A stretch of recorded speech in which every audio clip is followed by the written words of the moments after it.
As reações orgânicas são de grande importância para os processos industriais.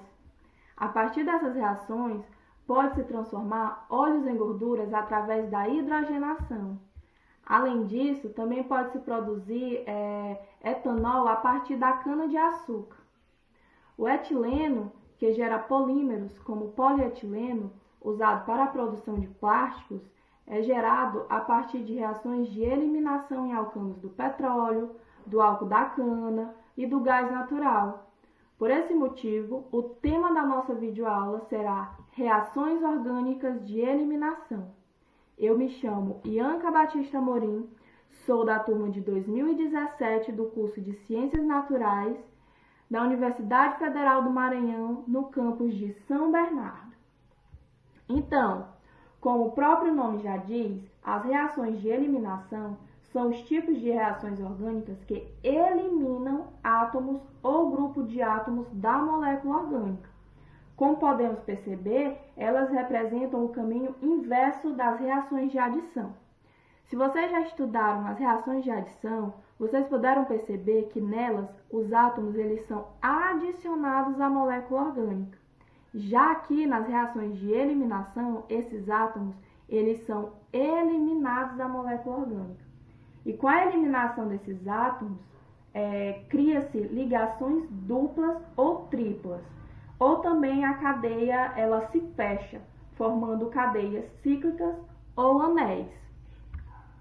Aqui, só para reforçar, reações de eliminação são aquelas nas quais alguns átomos ou grupos de átomos são eliminados da molécula orgânica, como, por exemplo, os dois átomos de cloro, como podemos ver, eles são eliminados da molécula orgânica, esses dois átomos de cloro, eles são eliminados ou arrancados e forma-se uma ligação dupla. Então, mais uma evidência de que as reações de eliminação, elas são o inverso das reações de adição, porque nas reações de adição, temos alcenos que se transformam em alcanos. Com a adição de átomos nas reações de adição, as ligações duplas elas são rompidas e formam-se alcanos. Já nas reações de eliminação, com a eliminação desses átomos, as duplas elas são formadas. Então aqui temos alcanos que se transformam em alcenos. As principais reações de eliminação, elas consistem na retirada de átomos ou grupos vizinhos, ou seja, aqueles átomos que estão lado a lado, formando uma ligação dupla na estrutura, como acabamos de ver. Então, entre as principais reações de eliminação de átomos ou grupos vizinhos, temos que a eliminação de hidrogênio ou desidrogenação, B, eliminação de halogênios ou dehalogenação, C, eliminação de halogenidratos ou desidrohalogenação e D, eliminação de água ou desidratação. Então, vamos começar com a eliminação de hidrogênio ou desidrogenação. Então, ao contrário da hidrogenação, onde são adicionados átomos de hidrogênio à molécula orgânica, nessas reações de eliminação ou desidrogenação, ocorre a eliminação desses átomos de hidrogênio, como podemos ver aqui nesse exemplo. Os dois átomos de hidrogênio, eles foram eliminados ou arrancados da molécula orgânica. E para que essa desidrogenação ocorra, é preciso que se use o calor como catalisador, como vocês podem ver aqui. E nesse tipo de reação, a molécula inicial é um alcano e após o processo forma-se o quê? Um alceno. Por quê? Porque há a presença de uma ligação dupla. Agora vamos ver a eliminação de halogênios ou dehalogenação. Então, as reações de eliminação de halogênio nada mais é do que a retirada dos halogênios, que são quem? Que são os elementos da família 7A, ou grupo 17 da tabela periódica. Esses halogênios, eles são compostos, a família dos halogênios ela é composta pelo flúor, cloro, bromo e iodo. E esses halogênios, eles são elementos eletronegativos. Por esse motivo, a eliminação desses átomos ela é facilitada pela ação de um metal, ou seja, um elemento eletropositivo, como o zinco, desse exemplo. Então, nesse exemplo, temos uma reação onde dois átomos de bromo, que é o halogênio, eletronegativo, estão ligados a uma molécula orgânica de etano, ou seja, um composto de 1,2 dibrometano, que reage com o zinco, metal eletropositivo, com a ação do álcool como catalisador, e como produto temos a formação de um alceno. Então, essas são as reações de eliminação de halogênios. E a eliminação de halogenidreto. Então, como podemos perceber, o hidrogênio ele se liga a halogênios formando ácidos, como o HCl, que é o ácido clorídrico, o HBr, o ácido bromídrico, e o HI, que é o ácido iodídrico. Então, nessas reações de desidrohalogenação, esses halogenidretos, ou seja, o hidrogênio mais o halogênio, eles são eliminados da molécula orgânica. E como estamos falando de um ácido, nada mais justo e eficiente do que o quê? Do que uma base, como o hidróxido de potássio, em solução alcoólica, para que esses átomos eles sejam retirados da molécula orgânica. Então, é assim que ocorre a eliminação dos halogenidretos. Já os haletos de cadeias maiores, eles seguem a regra de Zaitsev, que de certa forma ela é o oposto da regra de Markov-Nikol. Se vocês já viram reações de adição, vocês viram que a regra de Markov-Nikol ela é muito presente nas reações de adição. Que ela diz o quê? Que o hidrogênio ele tende a ser adicionado ao carbono que possui mais ligações de hidrogênio, ou seja, o carbono mais hidrogenado. Já a regra de Zaitsev, que é a regra utilizada aqui nessas reações de eliminação, já diz que o hidrogênio ele tem a maior tendência de ser eliminado do carbono menos hidrogenado, ou seja, aquele carbono que possui menos ligações de hidrogênio.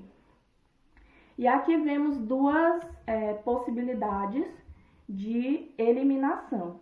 A primeira ela é considerada uma reação predominante. Por quê? Porque ela segue a regra de Zaitsev, onde o hidrogênio ele é eliminado do carbono mais hidrogenado.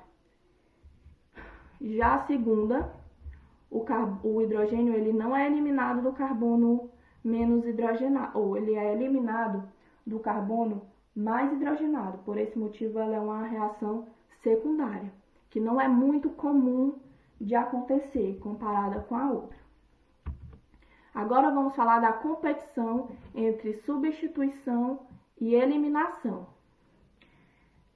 A substituição ela se baseia em quebras de ligações e retiradas de hidrogênios, halogênios, outros elementos, assim como nas reações de eliminação.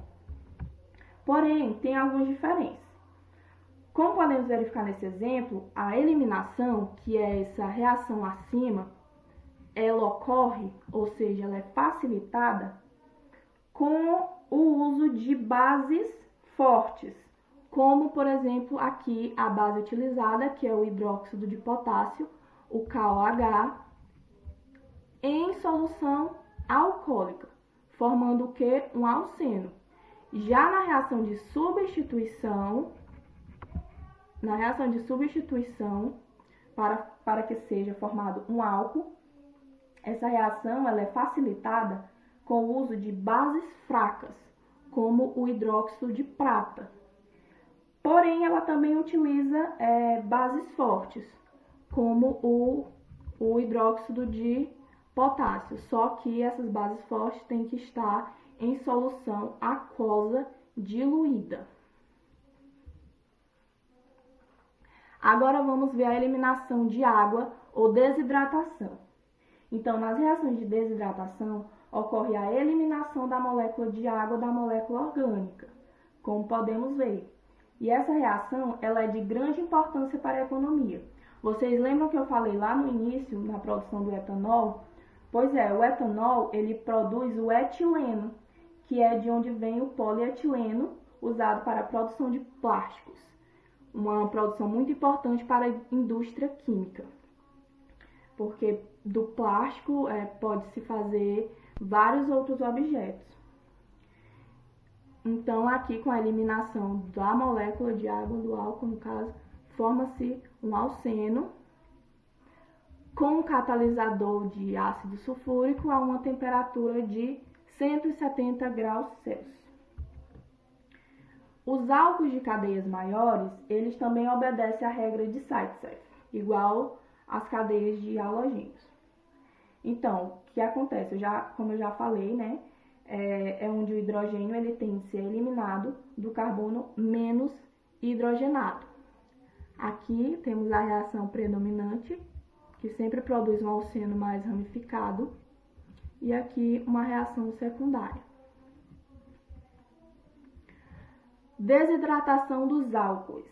Então, a desidratação dos álcoois, que são compostos que possuem o grupo hidroxila, ou seja, o grupo OH ligado à molécula, ao carbono, no caso, saturado, numa cadeia aberta, ela pode ocorrer por meio de duas possibilidades, com temperaturas diferentes, como podemos ver. Então, a desidratação ela pode ser tanto intramolecular como intermolecular.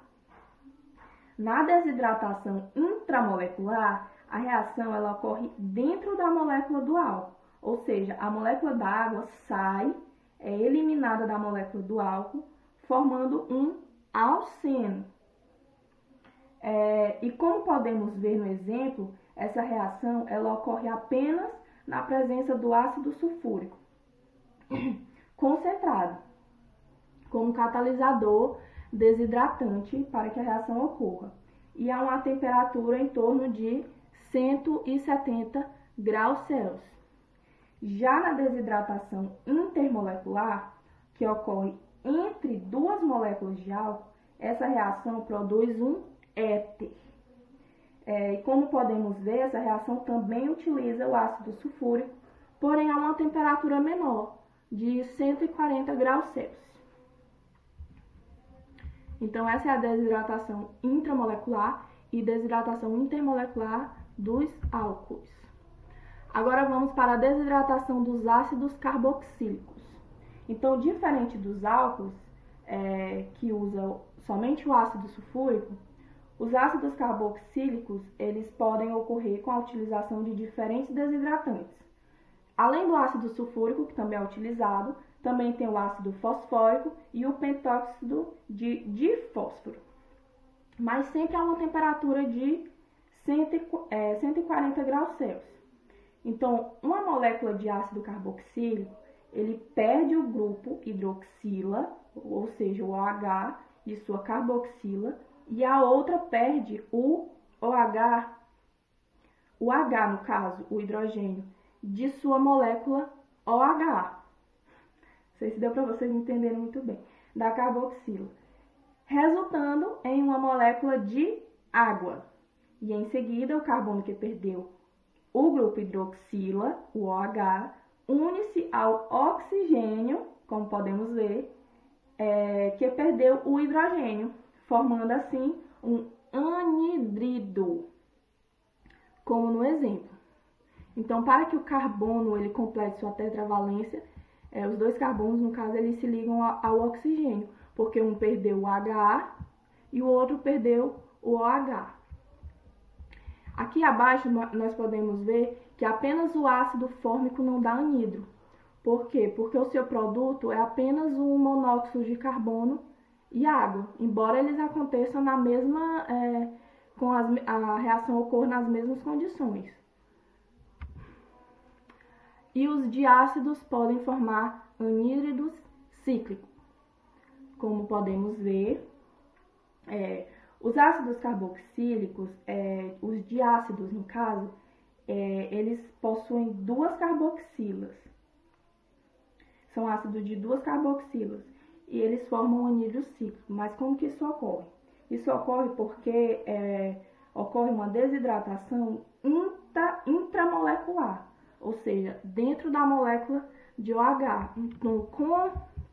Então ocorre a mesma coisa dos ácidos carboxílicos aqui. O carbono perde o H e o outro perde o H. Então eles tendem a se unir. Aí com isso forma-se um anídrido succinínico, ou seja, um anídrido cíclico. Eliminações múltiplas. As eliminações múltiplas, elas acontecem quando?